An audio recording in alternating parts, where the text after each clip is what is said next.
Today, as we celebrate All Saints' Day, there might be some temptation for people who don't understand to think that we worship the saints. And we actually don't worship the saints, we venerate them.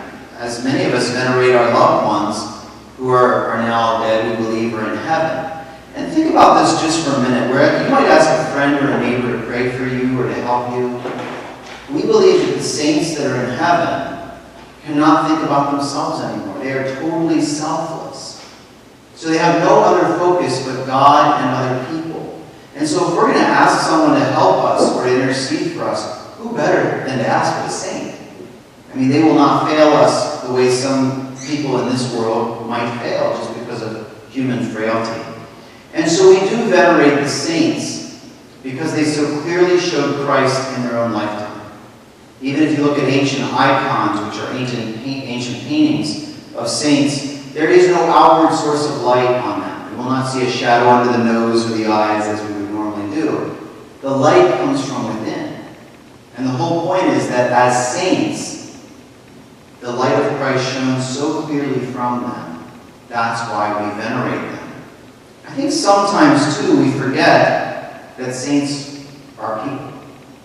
They're not like angels. Angels, created a spirit. Saints are people. So the saints that have gone before us, they had a 24-hour day, and a 7-day week, and a 365-day year.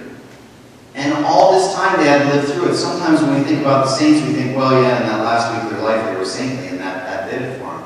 This was every day. And it doesn't mean they were perfect. Most of the saints will come forward and talk about their past life where they were imperfect, where they fell into sin. And so they weren't perfect, but they were constantly striving.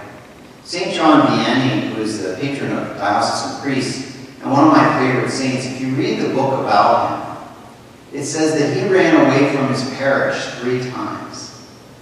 Can you imagine that? So as a parish priest, he left in the middle of the night, ran away from his parish, and 3 times they went out and brought him back. They dragged him back, kicking and screaming. And when they asked him, why did you run away from us? He said, I went to grieve over my sinfulness. So even as a potential saint, he was acknowledging that, like St. Paul, lest I save others and I lose my own soul, that he needed to work on himself too. The gospel today is the Beatitudes, and the Beatitudes happen in 2 different worlds. They happen with the suffering that we experience in this world and the glory that we experience in the next. Because we too are called to be saints. And all it means, a saint is someone who is in heaven. So hopefully one day we all will be saints. And we don't have to be perfect to do that. We want to try to be. We don't have to be perfect. We just have to keep trying. We don't have to be successful. We just have to be faithful.